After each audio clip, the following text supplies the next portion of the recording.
Saudações! Essa é nossa quinta aula e hoje vamos nos aprofundar nos conceitos metafísicos por trás da figura de Lúcifer. O luciferianismo é um caminho que visa o desenvolvimento simultâneo do lado físico e do lado espiritual. Ele não é um caminho utópico no sentido de idealizar uma vida perfeita no pós-morte, mas sim um sistema que prioriza a realidade concreta. Isso significa que nosso parâmetro, ou seja, a medida que usamos para determinar nosso sucesso, está diretamente ligado com as coisas que conquistamos no decorrer da existência.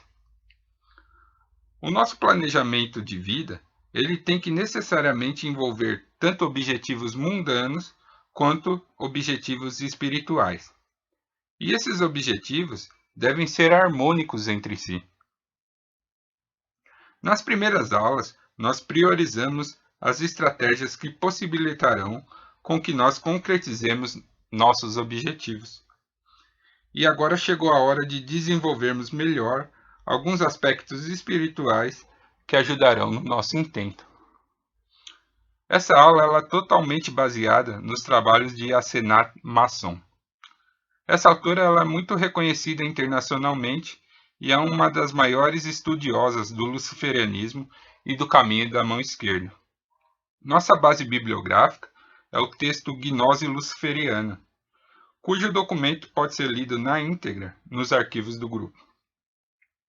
A figura de Lúcifer ela é bastante controversa, até mesmo nos meios ocultistas.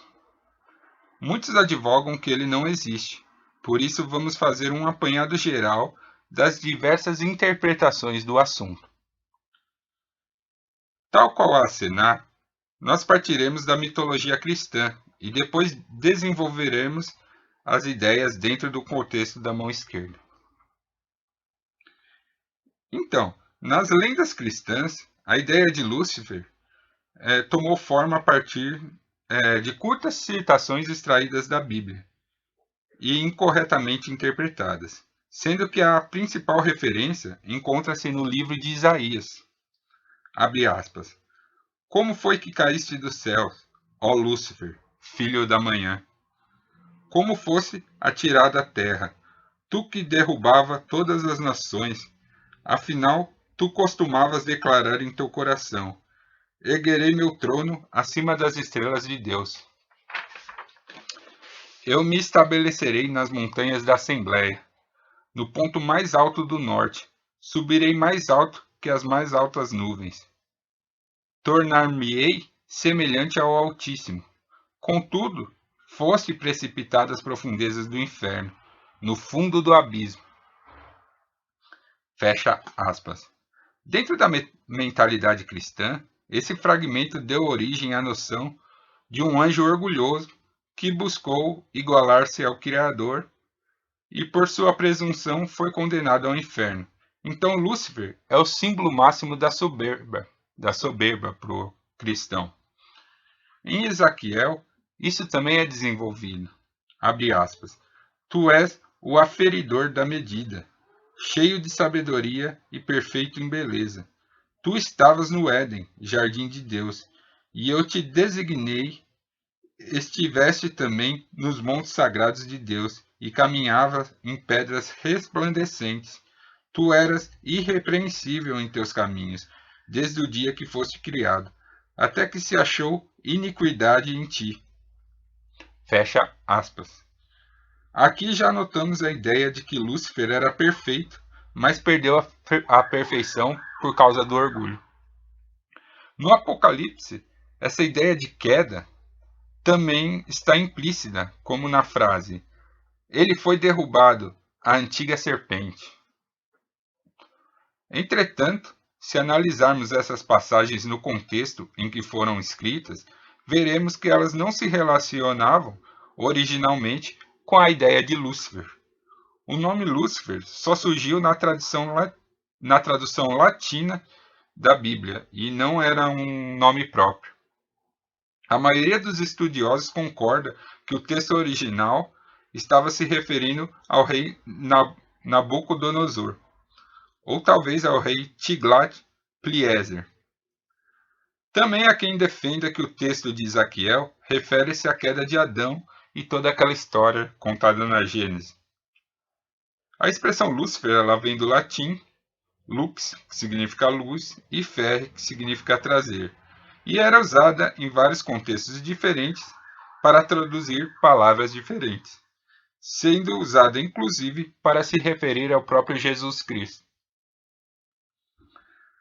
E não é na Bíblia, mas, entretanto, não é na Bíblia que se encontra a base para o mito de Lúcifer, e sim nos livros apócrifos, como o de Enoque, por exemplo, que conta a história dos anjos caídos, cujo líder era Shemiasa, que alguns consideram o nome verdadeiro desse ser que mais tarde foi rebatizado de Lúcifer. Também podemos ver na mitologia de algumas seitas cristãs gnósticas que o identificavam como demiurgo. Esse conceito ele foi muito desenvolvido pelos cártaros. E é nessas lendas que vemos a figura de Lúcifer surgir como o verdadeiro criador do mundo e, sobretudo, como verdadeiro criador da humanidade. Em outras lendas, ele foi considerado um querubim, que era o querubim mais próximo de Deus, o mais belo e perfeito dos anjos, que caiu por orgulho e arrogância, e que decidiu criar sua própria versão da realidade. E alguns grupos humanos, realmente consideram que a versão de Lúcifer é melhor. E essa é a origem folclórica das ordens de mão esquerda.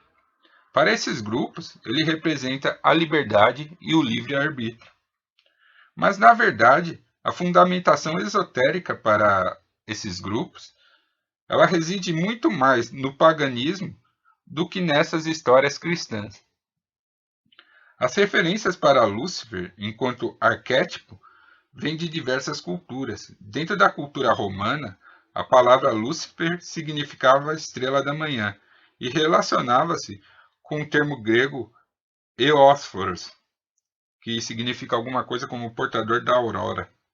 Essa palavra aparece na Odisseia, na Teogonia, em outros textos gregos e também romanos, e acredita-se que se referia ao planeta Vênus. E o planeta Vênus, ele se conectava, ao deus da luz dessas tradições. Na verdade, haviam dois deuses que se conectavam com o planeta Vênus, Eósforo e Héspero. Um era a estrela da manhã e o outro era a estrela da aurora. O planeta Vênus ele aparece duas vezes aí durante o dia, uma logo pela manhã e outra vez no entardecer. E essas culturas acreditavam que era a representação de dois deuses diferentes. Outra divindade que também se conecta com esse termo, com o termo Lúcifer, era Prometeu, o criador e protetor da humanidade que deu a centelha divina para os seus protegidos. Mas o luciferianismo ele também bebe de outras fontes, como por exemplo as tradições aí germânicas, as tradições escandinavas e por aí vai. Loki foi um dos deuses que acabaram influenciando muito a formação da figura de Lúcifer, como nós conhecemos hoje. E agora que nós fizemos um apanhado folclórico e mitológico sobre o desenvolvimento da ideia dessa entidade, dessa divindade, nós podemos nos aprofundar um pouco nas teorias esotéricas que fundamentam diversos grupos luciferianos. Nas teorias cabalistas, Lúcifer se conecta à esfera de Da'at. Para compreender essa atribuição, é preciso nos voltarmos à árvore primordial, antes da dualidade, antes do surgimento da árvore da vida e da árvore da morte. Em verdade, os primeiros estudos da Cabala não dividiam as manifestações em Sefirot ou Qliphot, tudo fazia parte da mesma essência. Sendo assim, Da'at era o supremo sol, ele iluminava as esferas superiores enquanto Tiferet era o segundo sol que iluminava as esferas inferiores. Em nossos estudos futuros, nós adentraremos melhor nesses mistérios. Porém, por ora, é importante saber que a associação de Lúcifer com Da'at simboliza que ele estava diretamente conectado às esferas superiores da árvore da vida. Em um processo de autorrestrição, Lúcifer Da'at desceu para o nível da manifestação humana, criando assim a árvore da morte, não por maldade ou vingança contra os reinos celestiais, mas simplesmente para dar origem à própria realidade como a conhecemos. O universo e também o entendimento humano, ele necessita da dualidade, pois sem ela, o próprio processo de compreensão seria impossível. Um adepto genuíno, ele busca a harmonia entre os princípios para poder restabelecer a árvore primordial em seu próprio ser. A mão direita, ela busca essa harmonia através da devoção e da submissão ao plano celeste. Já a mão esquerda busca esse objetivo através do estudo e da compreensão das engrenagens invisíveis que movimentam os planos de realidade, mesmo que essas engrenagens estejam localizadas nas profundezas do grande abismo.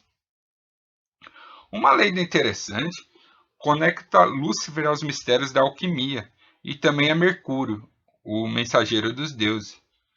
Conta-se que no meio da queda, uma esmeralda teria se desprendido da testa de Lúcifer. Alguns contam que ela foi usada para esculpir o Santo Graal das lendas arturianas. Outros dizem que essa esmeralda ela foi usada para fabricar as famosas tábuas esmeraldas. Na alquimia, Mercúrio é o emblema de fluxo e transformação. E tal como Lúcifer, ele é fonte de transmutação e da elevação do espírito.